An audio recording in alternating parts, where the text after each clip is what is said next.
시간에는 단락 그리고 연습 좀 보충을 할 필요가 있어가지고 조금 더 준비를 해봤습니다.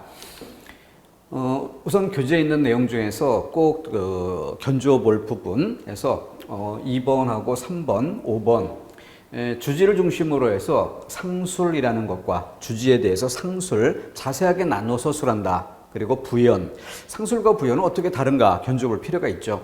그리고 예시, 예를 든다는 건 예를 든다라고 하는 것은 저 뒤에 이어질 그 문정과 표현법, 설명문에서의 예시 이런 것들도 같은 중복되는 내용입니다. 자, 우선 예문을 보면은 주지의 상술 자세하게 나눠 서술한다라는 뜻이죠. 일단 첫 번째 문장, 가족의 윤리는 그 본질에 있어 정감적이다. 정감적이다. 자, 여기 대해서 두 번째 문장을 보시면은 가족이라는 집단에 있어서 안녕과 질서의 원리가 되는 것은 여기까지가 이제 주어 부에 해당되는 것이고, 그래서 가족이라는 것에서 가족 질서의 원리가 되는 것은 권리와 의무를 따지는, 괄호로 묶어서 수식어가 되죠. 권리와 의무를 따지는 해서 이것은 법, 이걸 꾸미고 있고, 혈연적 관계 근거를 둔 정이요 덕이다. 그러니까 여기서는 두 가지를 이야기하면서 가족을 이야기할 때 가족이 아닌, 가족에 해당되는 것이 아닌 다른 것을 끌어들여서 그것과 견주어 차이점을 부각시키면서 가족에 해당되는 것의 특징을 꼬집어낸, 그러니까 이 뒷부분에 초점을 두고 이해를 해야 되겠죠. 첫 번째 문장, 가족의 윤리는 정감적이다. 가족의 윤리는 정감적이다. 가족이라는 질서의 원리가 되는 것은 A가 아니라 B, 혈연적 관계의 근거를 둔 정이요 덕이다. 혈연적 관계의 근거를 둔 정이요 덕이다. 이것이 본질에 있어서 정감적이다라는 부분 여기에 포함되는가, 이걸 살펴보는 것이 초점이 되겠죠. 그래서 상술, 바로 정감적이라는 것을 자세하게 나누어 서술했다라는 점, 이걸 확인해 두는 것이 정리할 포인트가 되겠죠. 다음, 두 번째 부연. 자, 그러면은 상술과 부연은 어떻게 다른가? 여기는 언어는 우리의 삶의 세계를 밝히며 우리의 사람됨을 창조한다. 자, 언어는 삶의 세계를 밝힌다. 하나가 나왔고, 우리의 사람됨을 창조한다. 둘. 자, 그럼 두 번째 문장. 언어가 우리의 현실을 창조하는 것과, 언어가 우리의 사람됨을 창조하는 것은, 자, 현실을 창조하는 것, 사람됨을 창조하는 것, 두 가지를 끌어낸 뒤 서로 불가분의 보충 관계를 가지고 있다. 바로 여기에 초점이 있죠. 이 두 가지는, 자, A와 B 둘은 서로 불가분의 보충 관계를 가지고 있다. 그래서 첫 번째 문장과의 관계, 삶의 세계를 밝힌다, 사람됨을 창조한다. 그러면은 상술이었다면 삶의 세계를 밝힌다 또는 사람됨을 창조한다, 그 자체를 자세하게 풀어 써가는, 삶의 세계를 밝힌다는 것의 세부적인 내용을, 사람됨을 창조한다는 것의 세부적인 내용을 이렇게 풀어 쓰기로 가야 상술이 되겠죠. 그런데 여기는 넓게 보아서 관련은 돼 있어요. 관련은 돼 있는데 바로 A와 B 둘을 얘기해놓고 이 둘의 관계는 둘 자체를 풀어 쓰기로 간 것이 아니라 둘의 관계, 이걸 꼬집어 이야기하면서 불가분의 보충 관계를 가지고 있다. 그래서 이 부분에 초점을 두고 있다. 그렇기 때문에 이것을 직접 풀어 쓰는 그런 형태의 상술이 아닌, 관련은 있으나 포함된 내용이 아닌 다른 것을 덧붙이는, 그렇기 때문에 글자 그대로 부연, 덧붙여 쓰기, 이렇게 이해해 주면 되겠습니다. 포함된 것이 아닌 관련된 내용 자체가 없다면 단락의 통일성에 어긋난다는 문제점이 될 수 있습니다. 그렇기 때문에 이 부연이라고 하는 것은 이미 쓰인 글을 긍정적으로 수용하는, 받아들이는 지점에서 평가할 때 부연이라 할 수 있는 거지만, 조금 좁은 시각을 가지고 단락의 통일성, 이런 관점에 접근한다면 통일성을 해치는 문장, 첫 번째 문장에 비해서 두 번째 문장은 통일성을 해치는 것, 이렇게 평가될 수도 있다. 이런 특징이 있죠. 다음 예시, 양고로 5번에 주어진 문장입니다. 그러면 상술과 예시는 어떻게 다른가? 상술은 추상적으로 진술됐다라고 하더라도 그 추상적인 진술을 추상적인 차원에서 좀 자세하게 풀어 쓰는 이런 방식이라고 한다면, 예시라고 하는 것은 그것을 예로 들어서 그리고 좀 더 구체성을 띠는 이런 것들이 다른 점이 되겠죠. 인간은 자기가 맡은 일을 처리하기 위해 정보를 필요로 한다. 자기가 맡은 일을 처리하기 위해 정보를 필요로 한다. 정보를 필요로 한다. 시장에 가서 더 싸고 맛있는 반찬을 사기 위해서도 기업 경영에서 더 많은 이익을 얻기 위해서도 항상 새로운 정보가 필요하다. 그러니까 여기서 정보를 필요로 하다에 포함되어 있죠. 포함되어 있고 거기서 시장에서 반찬을 사는 경우 또 기업 경영에서 더 많은 이익을 얻기 위해서 노력하는 경우 이렇게 구체적인 모습이 들어와 있죠. 그렇기 때문에 예를 든다라고 하는 건 포함되면서 구체성을 띠는 사례의 제시. 근데 상술이라고 하면은 자세하게 풀어 쓴다는 점은 있지만 그리고 또 포함된다는 점은 공통되지만 이렇게 구체성을 띈다는 것을 꼭 전제하지 않게 되는 거죠. 그래서 추상적이어도 동그라미 2개 수준의 추상적인 진술을 그 안에 포함되어 있는 동그라미 하나 수준의 그러나 여전히 추상적인 이런 형태로 풀어쓰기로 들어가는 것을 상술이라고 한다면 여기는 똑같은 조건에서 공통되는 지점에서 구체성을 띠는 것을 제시하는 것, 이것이 예시라는 것의 차이점이다. 그 정도. 자, 이것은 좀 미묘한 그 특성이 있기 때문에 서로 견주어서 점검을 해보는 이런 것들이 향후 독해 문제를 풀어가는데도 크게 도움이 될 것입니다. 꼭 챙겨야 될 부분이겠고요. 다음 넘어가서 봅니다. 단락의 긴밀성과 응집성, 단락 중에서도 특히 중요한 부분이고 그래서 이거는 쓰기에서 뒤에 읽기, 독해 문제 풀이로 이어져야 되는데 그런 부분을 연결하는 지점에서 꼭 짚어볼 만한 앞에서 강조를 했었지만 다시 한번 연습해보자라는 차원에서 짚고 갈 부분을 끌어들여 봅니다. 자, 보충 페이지예요. 단락은 완결된 생각의 최소 단위, 완결된 생각, 그러니까 하나의 생각이 드러나 있다면 좀 쉬운 예로 설명문 또는 논설문. 설명문이라면 뭔가 좀 어려운 개념, 이게 제시가 될 수 있겠고 그것이 독자들에게 충분히 이해될 수 있어야 되겠죠. 그러니까 독자들이 이해할 만큼 풀어쓰기 이게 필요할 것이고 논설문에서 어떤 주장의 성격의 글이 들어온다라고 한다면은 이것을 좀 주관적인 그런 입장에서 제시가 됐지만 객관 타당하다, 보편 타당하다라는 것을 독자들에게 입증시킬 수 있어야 되는 거죠. 그러니까 논리 정연하게 풀어쓰는 그런 과정들이 이어져야 될 겁니다. 어쨌든 그렇게 됐을 때 설명문은 독자를 이해시킬 수 있고 논설문은 독자들을 설득할 수 있고 그렇게 됐을 때 완결된 생각이 완결 마무리됐다 이렇게 얘기할 수 있는 거죠. 자, 그럴 수 있는 최소의 단위가 단락이에요. 하나의 중심 내용이 있어야 하고 설명이든 논증이든 그것을 완전하게 마무리 지어야 한다. 이런 단락은 여러 개의 문장으로 이루어지는데 이 문장들 간의 관계는 긴밀하게 결합되어야 하고 여러 개의 문장으로 이어질 때 이 문장과 문장의 관계가 긴밀해야 되고 매끄러운 흐름이 있어야 하고 중심 내용의 응집 이렇게 푹 퍼진 느낌이 아니라 집중되는 탄력 있는 그런 관계로 맺어져야 한다. 자, 이것이 단락과 그 단락을 구성하는 문장들 간의 관계라 할 수 있겠습니다. 다음 두 번째, 단락의 긴밀성을 해친 것을 고르는 문제에서 중심 문장의 내용과 상반된 문장이 이어지는 것은 가장 쉽게 고를 수 있다. 중심 내용과 반대되는 내용이 들어오는 이거는 초보적인 단계에서도 특별히 공부를 하지 않은 사람도 다 맞출 수 있는 문제가 되는 거죠. 항상 우리가 문제에 관심을 가져야 되는 것은 합격을 좌우할 만한 수준에 있는 문제, 여기에 눈높이를 맞추고 그것을 어떤 조건에서든 어떤 분야의 내용이 들어오든 흔들림 없이 답을 풀어낼 수 있는 그 능력을 갖추는 것이 우리의 목표죠.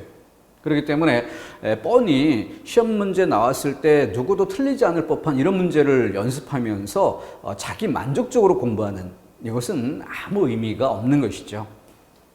그래서 그런 것들은 누구나 쉽게 이해할 수 있는 거고, 자, 주의할 점. 수험생들이 가장 어려워하는 것은 초점이 이동되는 경우다.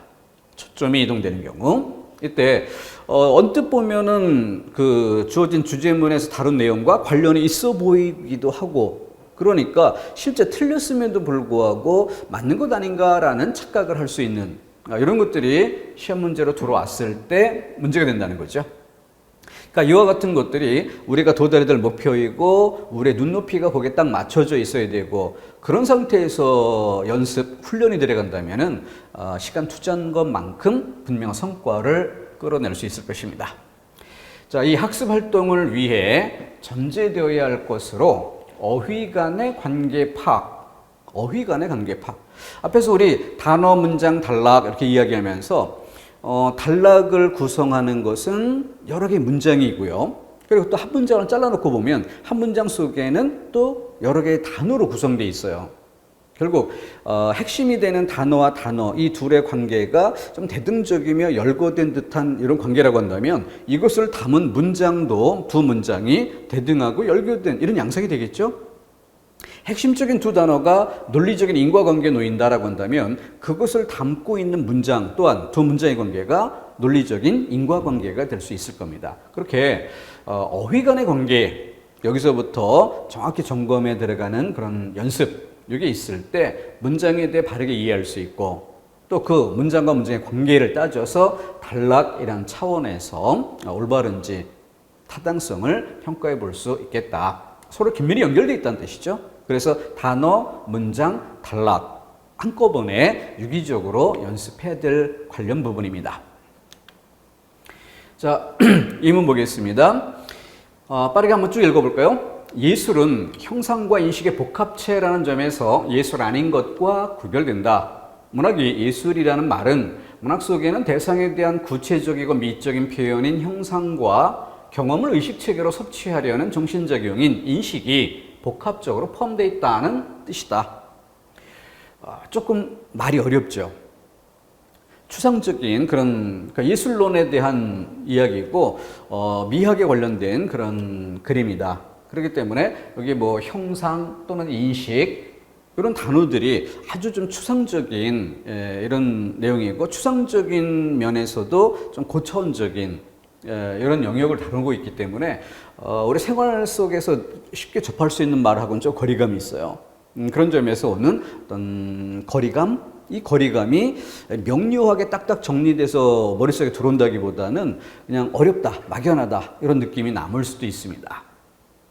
자, 중요한 것은 문장과 문장의 관계고 단락이란 덩어리로서 본다는 것이죠. 자, 이렇게 구별해 봤습니다. 예술은 형상과 인식의 복합체라는 점에서 예술 아닌 것과 구별된다. 이렇게 한 문장을 딱 끊어놨고 주어 서술어 가장 간단한 형태로 요약을 해봐야죠. 문장 요약. 예술은 구별된다. 예술은 구별된다. 맨 앞, 맨 뒤 핵심적인 부분으로 최대한 짧게 나눠본 것입니다. 예술은 구별된다. 이게 이 문장이 말하는 초점이에요. 구별.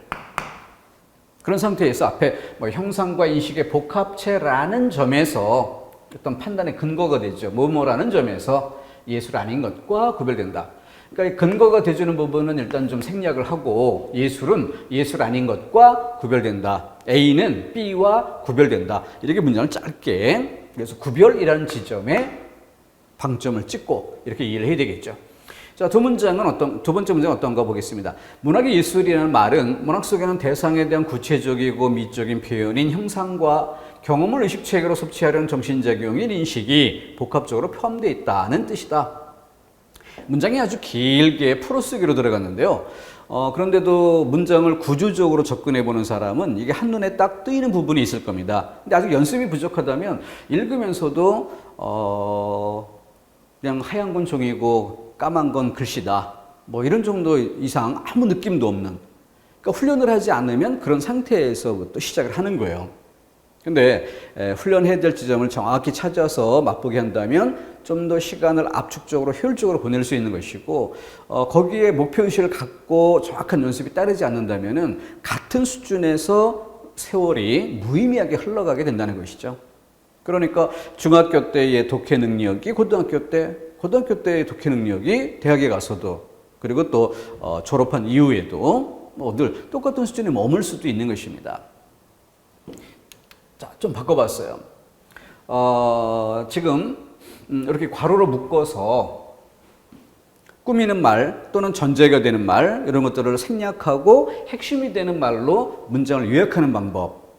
그에 따라서 이 두 번째 문장도 원래 있었던 내용 중에서 자, 문학 속에는 대상에 대한 구체적이고 미적인 표현인 형상과 이렇게 이야기할 때 이 부분이 수식어죠.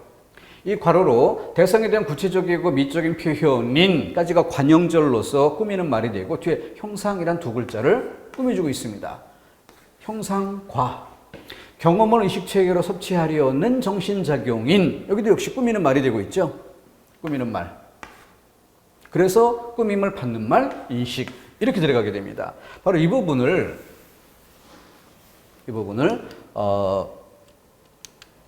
이렇게 색깔을 조금 검게 그래서 눈에 띄는 부분이 문학 속에는 형상과 인식이 A와 B가 복합적으로 포함되어 있다는 뜻이다. 이렇게 문장이 요약되는 걸 볼 수 있죠. 첫 번째 문장 어땠습니까? 형상과 인식의 복합체라는 점에서 예술은 예술 아닌 것과 구별된다. 예술은 예술 아닌 것과 구별된다. 구별. 여기에 초점이 있었던 거고 구별한다는 게 판단의 중심인데 구별이라는 것의 근거로서 A와 B 두 가지를 근거로 들었던 것이에요. 근데 두 번째 문장은 어떻게 됐습니까? 그 근거로 들었던 이 형상과 인식을 구체적으로 풀어쓰는 자세하게 풀어쓰는 이런 양상이 되고 있지. 형상과 인식이 복합적으로 포함되어 있다. 복합적으로 포함되어 있다. 자, 이걸 두 번째 문장의 서술 초점으로 잡아놓고 본다면 첫 번째 문장의 초점은 구별이었는데 두 번째 문장의 초점은 포함. 그러니까 어때요? 달라져 있죠. 이야기하는 맥락이 전혀 달라져 있죠. 자, 이게 문장 요약과 글을 통한 문장과 문장의 관계 파악입니다. 그런데 이렇게 보지 않은 상태에서 그냥 시험 문제를 주어질 때는 이 모습 그대로 주어지겠죠. 그랬을 때 빠르게 쭉 풀어 읽는다라고 하더라도 정확히 판단되지 않고 단어도 낯설고 어렵고 그러다 보니까 문장의 구조도 들어오지 않고 문장과 문장의 관계를 살피는 것까지는 아예 생각이 미치지 않을 수도 있습니다. 그렇기 때문에 우리 연습이 이와 같이 일단 문장 대 문장으로 끊어보는 이런 자세가 첫 번째로 필요한 것이고 거기에 보조적으로 들어갈 부분이 뭐예요? 문장 요약이죠. 그래서 예술은 예술 아닌 것과 구별된다. A는 B와 구별된다. 이렇게 문장을 짧게 요약을 해서 무슨 내용을 말하는가 이걸 빨리 잡아낼 수 있도록. 근데 이렇게 요약하려는 태도를 취하지 않으면 어때요? 자꾸 형상, 인식, 복합체 이런 단어들이 자꾸 머릿속에 스치기 때문에 못 얘기하는 것인가? 이게 막연해 보일 수 있죠. 그래서 우리 국어 교재의 첫 번째 단원이 그래서 문법인 것입니다. 문법에서 단어를 볼 줄 알고 문장을 볼 줄 아는 이게 바탕이 됐을 때 뒤로 가면은 차곡차곡 실력이 쌓이게 되는 거죠.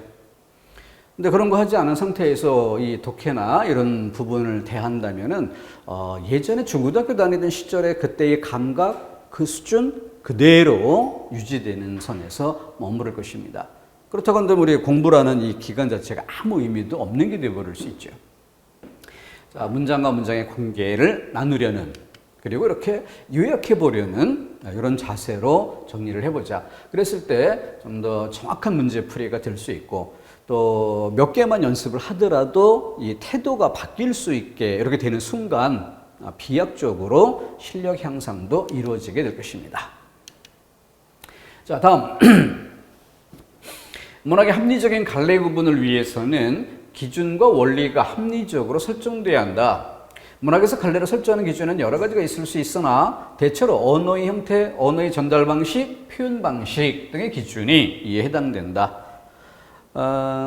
문제가 좀 쉽게 출제가 되는 이런 정도라면은 앞에 연습했던 페이지의 내용이나 이것이나 이것 자체가 한 문제를 구성할 수도 있지만 아주 복잡하고 어려운 문제를 낸다고 한다면은 앞 페이지에 있었던 내용이 선택지 1번, 얘가 선택지 2번 이렇게 1, 2, 3, 4의 단락 정도의 규모의 내용이 예문으로 들어오는 그리고 그 속에서 판단하라 이렇게 요구하게 되면 시간적인 면에서도 꽤 오래 걸리는 이런 부담감이 생길 수 있습니다.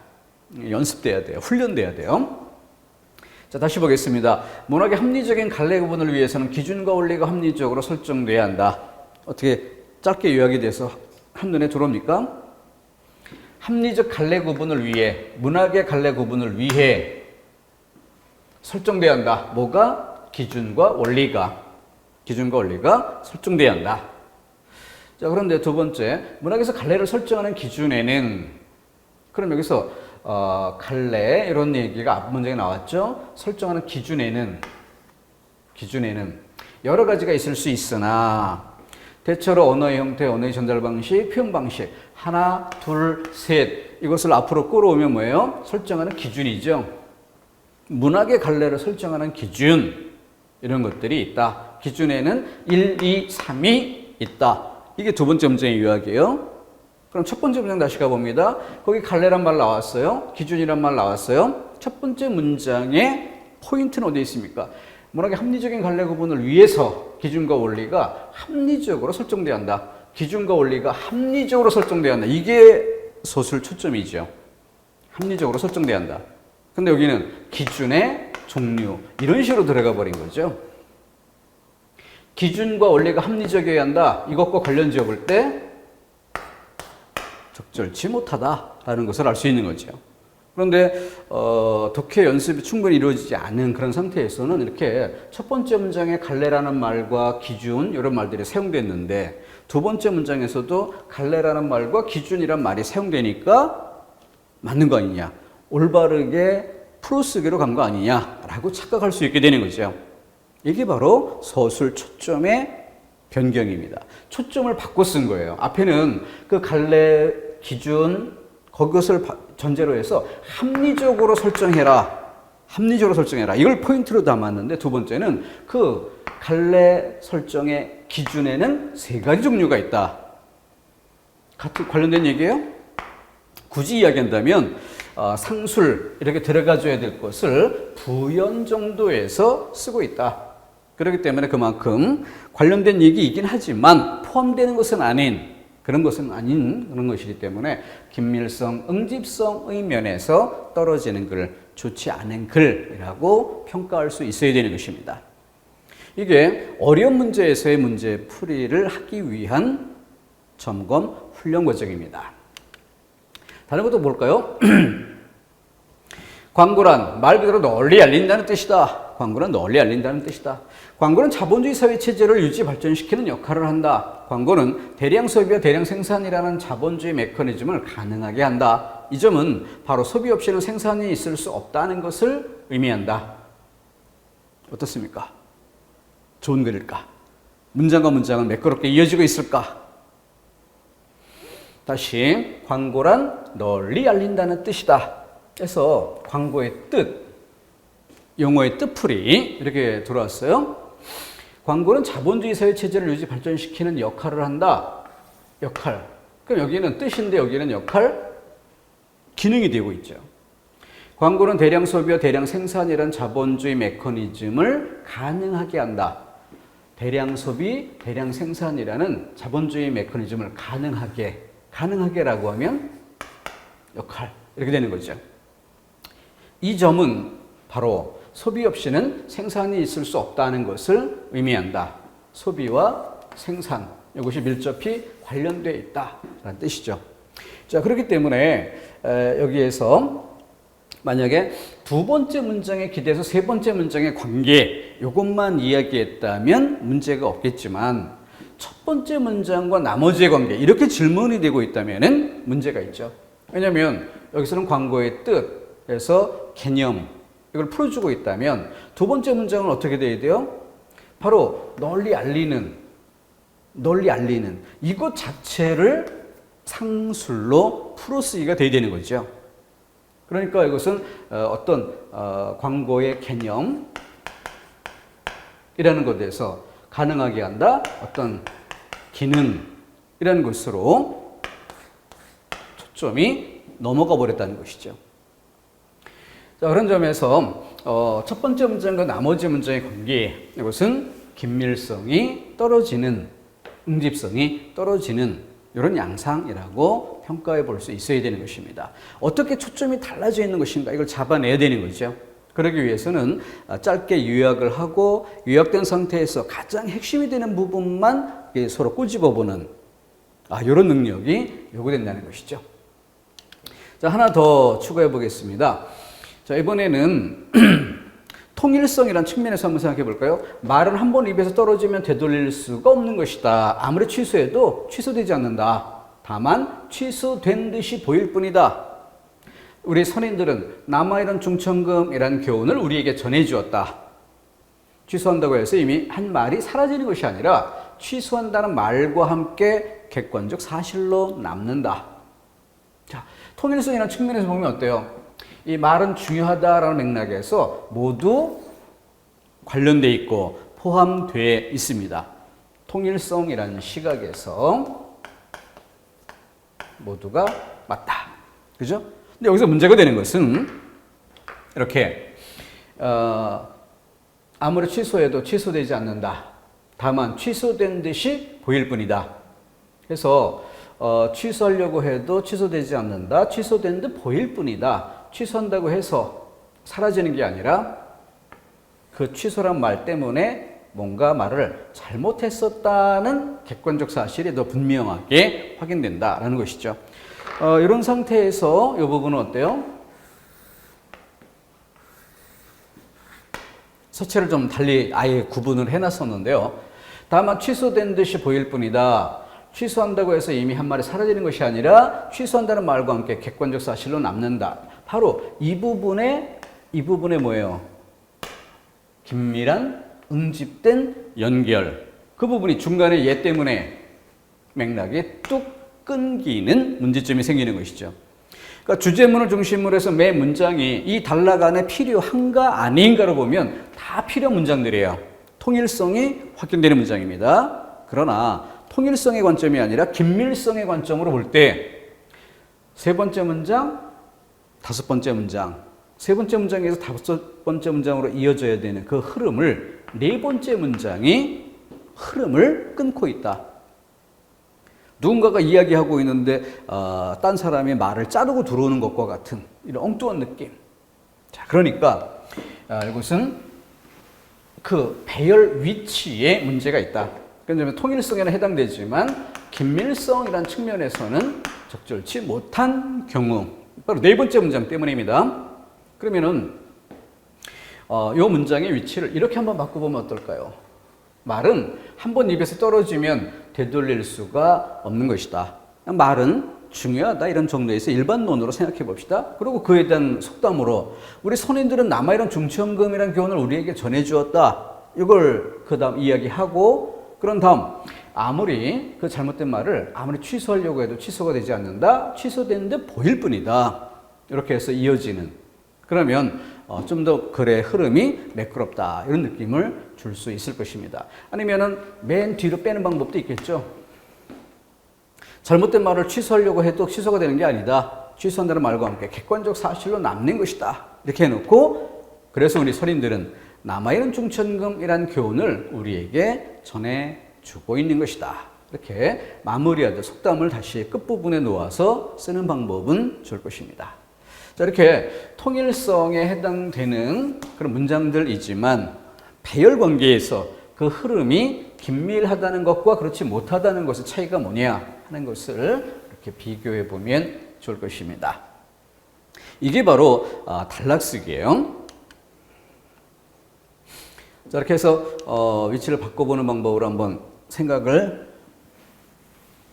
좀 정리해주고 다음 문제 형태로 가봅시다.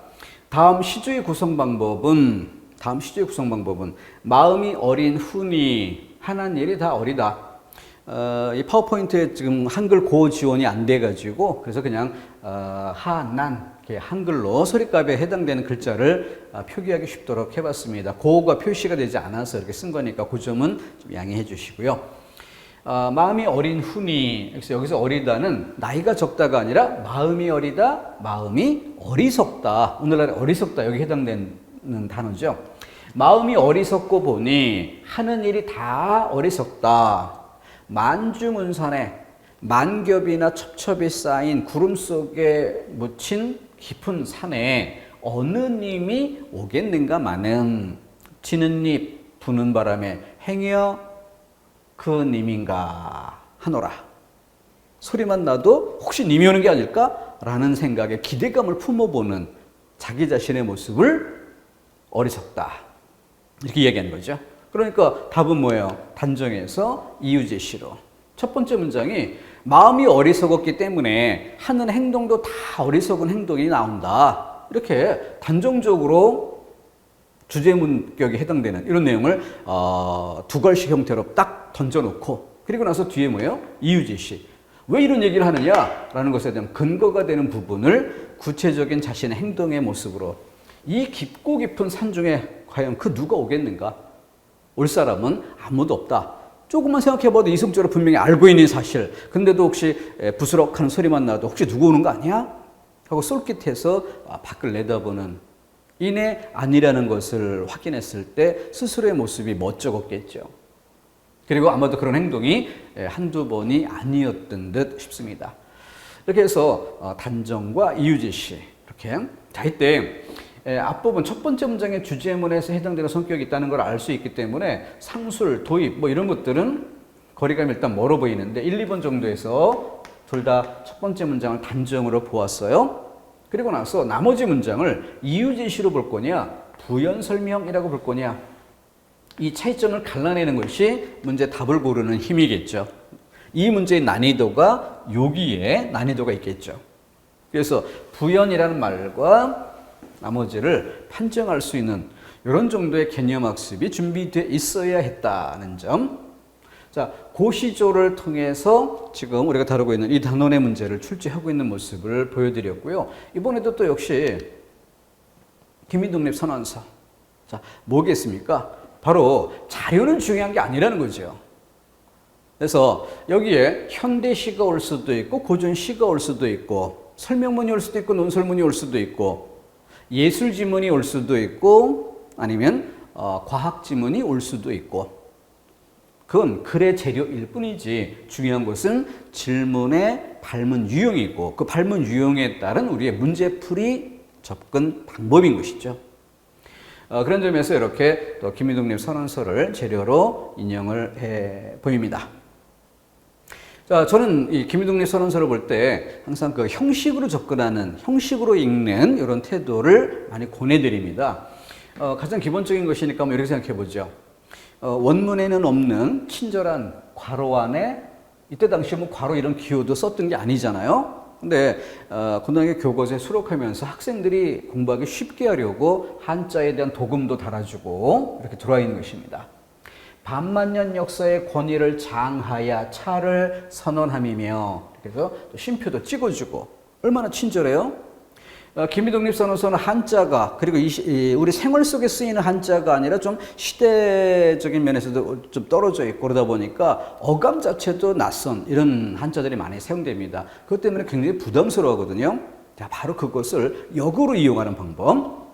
저 쉼표 앞에 선언함이며 2천만 민중의 성충을 합하여 차를 포명함이며 민족의 항구 여일한 자유 발전을 위하여 차를 주장함이며 인류적 양심의 발로에 기인한 세계 개조의 대기운에 수능 병진하기 위하여, 숨도 차고 뭔 얘기를 읽었는지도 머릿속에 남지도 않고, 근데 어쨌든 차를 제기함이니, 이렇게 돼 있어요. 자, 쉼표인 부분에 핵심 한 단어만 놓고 읽어봅시다. 선언함이며 포명함이며 주장함이며 제기함이니. 다 읽다 보면 뭔 느낌 없어요? A이며 B이며 C이며 D이니. 문체가 싹 달라지죠? 이 문체가 싹 달라지는 것. 그런데 선택지 가보니까 뭔 얘기인지는 전혀 못 알아듣는다고 가정하더라도 중요한 사실, 우리가 알 수 있는 분명한 사실은 뭐예요? 이 글을 선택지 보니까 두 단락으로 끊어서 보고 있다. 두 덩이로 끊어서 보고 있다. 그럼 본문을 읽으면서 어딘가 끊어지는 지점을 찾아야 되겠죠. 근데 여길 끊겠어요? A이며 B이며 C이며 이렇게 가고 있는데 여길 끊겠어? 그러니까 끊어야 될 위치가 여기다라는 정도는 쉽게 알 수 있는 거죠. 선택지가 두 개씩 얘기하고 있으니까. 근데 선택지가 이렇게 해서 또 뭔가를 이렇게 주는 이런 형태로 선택지가 나왔다면 본문의 내용을 세 덩이로 끊어서 봐야 되겠죠. 근데 지금 두 동의로만 끊어보라는 힌트를 주는 거 아닙니까? 그래서 여기를 끝낸 거예요. 왜? 문체상 여기에는 도저히 끊어질 성질이 아니니까 A며 B며 C며 이렇게 쭉 열거하고 있는데 그 중간을 누가 끊겠습니까? 이건 바보도 그렇게 하지 않을 거야. 여기가 끊어질 위치. 자, 그러면은 전제와 주지, 원인과 이유, 예시와 결론. 그럼 용어 사용의 기준이 조금 달라져 있긴 한데 주지, 결론, 아무튼 좀 뭔가 뒤쪽에 무게중심 이런 느낌을 주는데 얘는 반대로 앞쪽에 무게중심 싹 달라지고 있죠. 자, 그럼 이번에는 두 동의를 나눈 지점 여기를 찾아내는 데는 누구도 어렵지 않게 할 수 있겠고 그러면은 이렇게 보면 되죠. 무게중심이 앞에 있을까 뒤에 있을까 이걸 선택하면 되겠죠. 앞에 있을까 뒤에 있을까. 자, 그럼 다시 한번 아까처럼 읽어봅니다. 선언함이며 포명함이며 주장함이며 제기함이니 A이며 B이며 C이며 D이니 그리고 나서 시 천의 명명이며 시 이것은 천의 명명이며 다시 A 시대의 대세이며 B A, B, C, D로 하면 이제 용어가 좀 달라졌으니까 E, F 이렇게 가볼까요? 아니면 가나다라로 가도 되겠고 이는 A며 B며 C이니 전 인류 공전 동서권의 정당한 별동이라 이렇게 이어지는 이 덩어리에서 앞에 덩어리와 뒤에 덩어리 중 뭐가 더 중요할까? A며 B며 C며 D이니 이것은 천의 명명이며 시대의 대세며 이것은 이렇게 지시어로 받아서 이것을 통해서 이렇게 이어가고 있으니 뒤쪽에 무게중심이 있겠다. 그런 정도에서 선택지를 절반으로 줄이고 그러면은 주지든 결론이든 어쨌든 둘 다 똑같은 얘기라고 보고 그럼 뒤에 뭔가 중요한 내용이 있다라고 할 때 이걸 기준으로 해서 이 앞부분에 A며 B며 C며 D이니 라는 이 내용은 전제라고 해야 될까 예시라고 해야 될까 이것만 구별하면 답이 결정되는 것이죠.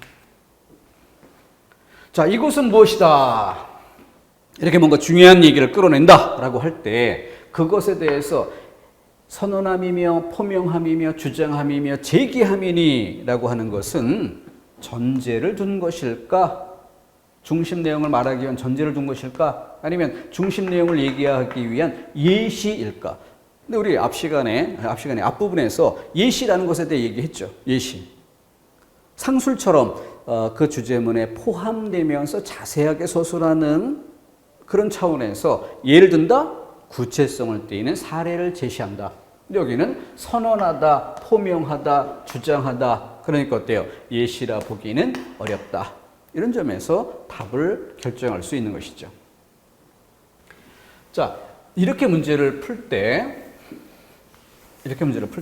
지금은 제가 일부러 형식적 짜임 위주로 글의 내용을 파악하도록 이렇게 지적을 드려봤고요. 그렇기 때문에 문장의 내용을 직접 파악하는 것에는 크게 강조점을 두지 않았어요. 다시 한번 읽어볼까요? 반만년 역사의 권위를 장하여 차를 선언함이며 2천만 민중의 성충을 합하여 차를 포명함이며 이 내용을 다 파악하지 않았음에도 불구하고 쉼표가 찍힌 이 부분에 나열된 짜임새 그 핵심적인 단어만 놓고 보고 선택지에서 두 동의로 설명하고 있음에 기대어 본문 안에 어디쯤 끊어볼까 끊어 읽을 위치 이걸 살펴본 뒤 그리고 다시 선택지 소구법 하듯이 선택지 보니까 뒤쪽에 중심 내용을 둔 선택지가 보이고 앞쪽에 중심 내용을 앞쪽으로 설명하는 선택지가 보이고 그런 정도에서 앞이 중요하냐 뒤가 중요하냐 그걸 무엇으로 내용도 내용이지만 문체 형식적인 측면만 고려하고도 방향을 가늠할 수는 있다. 그렇게 해서 문제의 답을 찾아가는 이런 방법을 소개해 드린 것입니다. 이게 바로 형식적 짜임 위주로 문제를 푸는 방법이에요. 그거 좀 유념토록 해주시고요. 자, 마지막으로 한 문제만 더 연습을 해볼게요. 이 문제를 또 소개드리는 것은 9급에 출제된 문제 중에서 출제된 시기가 꽤 오래됐어요. 아주 오래 묵은 자료인데 요즘에 출제되는 문제와 견주어 봐서도 난이도도 높고 또 당시 이 문제가 출제됐던 당시 굉장히 많은 수험생들이 이 문제를 틀렸습니다. 그러니까 어떤 그 출제자가 유도했던 함정이 있었는데 수험생들이 출제자 그 의도에 따라서 함정에 모조리 빠지는 이런 양상을 보였던 거죠. 그래서 시험 직후에는 정답에 대해 서로 논란이 좀 생기기도 했던 잘못된 문제풀이가 소개되기도 했던 그런 문제이기도 합니다. 자, 문제 한번 짜임새 보세요. 다음 글 가와 나의 공통된 논지 전개 과정을 바르게 정리한 것은 우리 앞에 두 문제를 풀어봤는데 이 문제는 일단 짜임새 면에서 어떤 게 다릅니까? 한 단락의 짜임새를 묻는 게 아니라 두 단락의 공통된 논지 전개 과정, 두 단락의 공통점을 잡아내야 되는 거예요. 이게 이 문제의 포인트입니다. 그러면서 이 문제를 매개로 우리가 뭐 이렇게 주지, 예시, 전제, 부연, 상술 뭐 등등 이렇게 용어로 출제되는 이런 문제는 참 많이 만나보게 되죠. 근데 이런 문제들이 그냥 장난으로 제시되는 게 아니고 그리고 감 잡아서 느낌으로 푸는 이런 문제가 아니라는 매우 과학적 개념에 근거해서 정확한 짜임새로 질문되고 있는 이런 것임을 보여주는 예입니다. 국어 공부가 과학 공부하듯 수학 공부하듯 그렇게 정교하게 들어갈 필요가 있다. 이걸 보여주는 얘기도 한 것이에요. 근데 많은 사람들은 중고등학교 때 해왔던 거기 때문에 그냥 설렁설렁 느낌으로 풀어가려는 경우가 많은데 그렇기 때문에 자신이 가지는 그 점수대가 변하지 않는 이런 상태가 반복이 되는 것입니다. 태도와 방법을 바꿔야 돼요. 자, 가단락 보겠습니다. 인공위성을 이용한 원격 측정 기술은 각종 전자파 센서를 이용하여 대기 중의 오존이나 수증기와 같은 구성물질의 전 지구적 분포를 측정하는 데 커다란 역할을 할 것이다. 커다란 인공위성을 이용한 그런 것들은 커다란 역할을 할 것이다 라고 얘기를 했어요. 첫 번째 문장입니다. 다음, 미국은 적도를 따라 바다에서의 강수량을 측정할 수 있는 극초단파 센서를 장착한 인공위성을 쏘아 올릴 예정이고 오존이나 수증기 연직 분포를 인공위성에서 측정할 수 있는 방법 등을 연구 개발 중이다. 미국은 이러하다. 우리나라도 최근에 과학 로켓 1호와 2호에 이렇게 세 개 덩어리로 나눠져 있어요. 다시 한번 첫 번째 덩어리, 인공위성을 이용한 원격 측정 기술은 이러하다. 두 번째, 미국은 이러하다. 세 번째, 우리나라도 이러하다. 그리고 나서 선택지로 와봤더니 주지, 예시, 부연. 주지, 인공위성을 이용한 원격 측정 기술. 예시, 미국의 경우. 그리고 우리나라의 경우를 부연 설명했다. 딱 맞아떨어지는 느낌.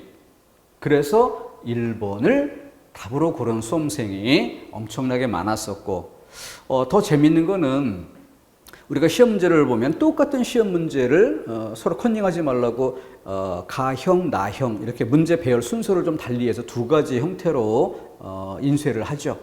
근데 그 가형, 나형 두 가지 그 배열 순서 중 한쪽은 이 문제가 20번 문제로 제시가 됐던 거예요. 그리고 수험생들 입장에서는 시간상으로도 막 내몰리는 그런데 두 단락을 놓고 두 단락의 공통점을 묻는 이런 문제가 나오니까 얼마나 조바심했겠습니까?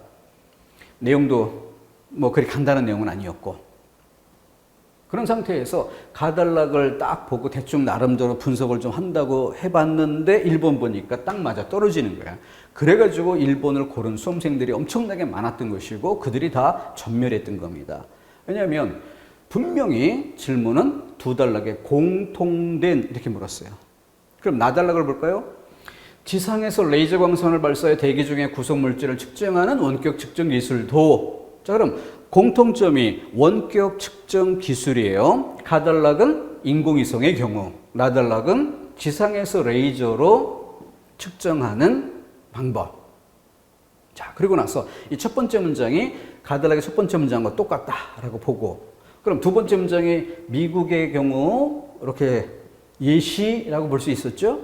그러면 지상에서 레이저 광선을 이용한 원격 측정 기술, 이걸 이야기한 나달락의 첫 번째 문장이 주지라면 두 번째 문장 예시인가? 이 방법은 각 기체 분자가 가지고 있는 광학적 특성을 이용한 것인데, 이 방법은 광학적 특성을 이용한 건데, 대기 중에서 반사되어 오는 분광의 성분을 분석하여 황산가스나 오존과 같은 대기오염 물질의 농도 및 그 연직 분포를 측정하는 것이다. 이 예시가 아니죠. 이 개념을 상술한 것이긴 한데 예를 들어 설명한 건 아니죠. 예를 들어 지상에서 레이저 광선 발사해가지고 원격 측정하는 기술, 그러면 여기서처럼 미국은 뭐 어떤 지역에서 어떤 기구로, 뭐 일본의 경우도 어떤 것으로, 이런 예가 될 만한 것이 들어야 되는데, 이거는 앞에 있는 내용을 자세하게 풀어쓴 상술이라 할 수 있지만 예시는 아닌 거예요. 그러니까 1번 답지가 가달락에는 딱 맞아 떨어지는데 나달락에는 맞아 떨어지지를 않아요. 바로 요 차이. 그래서 이렇게 정리를 해봤어요. 글씨가 자세히 안 보인다 하더라도 가달락의 첫 번째 문장, 두 번째 문장, 세 번째 문장을 일반적 진술, 특수진술, 주지, 예시, 부연. 두 번째 단락, 일반적 진술, 특수진술, 다시 일반적 진술. 일반적 진술에서 이렇게 특수진술로 두 개 이어진 것과 달리 얘는 일반적 진술에서 특수진술로 갔다가 다시 일반적 진술, 좀 더 넓은 범위로 빠져나온다는 거죠. 그리고 주지, 상술, 주지, 예시, 이게 달랐던 거죠. 그러면서 마지막은 부연이라 할 수 있겠다. 그래서 조금 다른 식으로 정리해 보니까 첫 번째 문장을 일반적 진술로 보고 두 번째 문장을 그것에 대한 각각의 구체적 진술, 예시, 상술의 차이는 있으나 구체적 진술이라는 점에서는 둘 다 똑같이 말할 수 있죠. 그리고 세 번째, 미래에 대한 전망. 근데 그 미래에 대한 전망이 일반적 진술에 대해서 이렇게 꼭 특수 진술 이런 형태로만 가야 되는 게 아니라 이렇게 가도 미래 전망이 될 수 있는 거죠. 여기는 미국의 경우 우리나라도. 그래서 특수진술 수준에서 부연이며 미래에 대한 전망을 얘기했다. 장착될 날도 멀지 않았다. 미래에 대한 전망, 이렇게. 근데 여기는 바로 미국의 경우, 우리나라의 경우 이렇게 특수진술로 간 게 아니라 21세기에는 이렇게 전체적으로 이야기하고 있기 때문에 동그라미 두 개 수준이라고 본 것이고, 수행할 것으로 예상된다. 뭐뭐도 멀지 않았다. 이것처럼 예상된다. 그래서 미래 전망이라고 부르는 데는 아무 문제가 없더라. 자, 그래서 두 단락의 공통적인 전개 방식이라고 했을 때 4번 일반적 진술, 구체적 진술, 그리고 미래 전망, 이런 선택지가 또 있었고, 이거는 두 단락에 정확히 맞아 떨어지는 것이었어요. 자, 다시 한번 1번 선택지 함정이었습니다.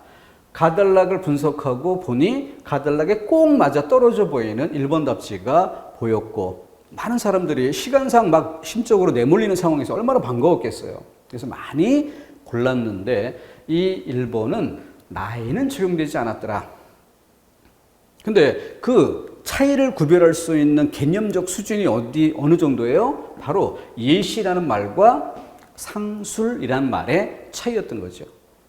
우리 이번 시간 첫 번째 페이지에서 지적했던 것처럼, 교재 예문 연습했던 것처럼 그 차이가 이 문제를 갈라놓는 건데, 검증 차원에서 한번 짚어보겠다는 태도만 있었더라도 실수를 막을 수 있었을 텐데 실제로 그렇지 못했던 수험생이 아주 많았던 그런 사례였습니다. 그렇기 때문에 요즘 출제되는 문제보다 훨씬 짜임새가 좋다고도 할 수 있어요. 그만큼 중요한 가치가 있었기 때문에 좀 오래된 문제였지만 이 문제로서 우리가 앞에서 이제 쓰기 영역에서 공부해야 될 내용을 한번 아우르면서 앞으로는 독해 문제풀이 쪽으로 이어져야 되잖아요. 이것을 중간에서 연결하는 지점에서 꼭 한번 짚고 넘어갈 그런 핵심적인 포인트였습니다. 국어, 개념적 사실이 중요하고 그에 입각해서 어떤 개념적 사실에 기반해서 독해 문제도 풀어가는 것이지 읽고 푼다라는 막연한 태도에 머무르지 않도록 당부드립니다. 끊었다가 다른 항목 더 살펴보겠습니다.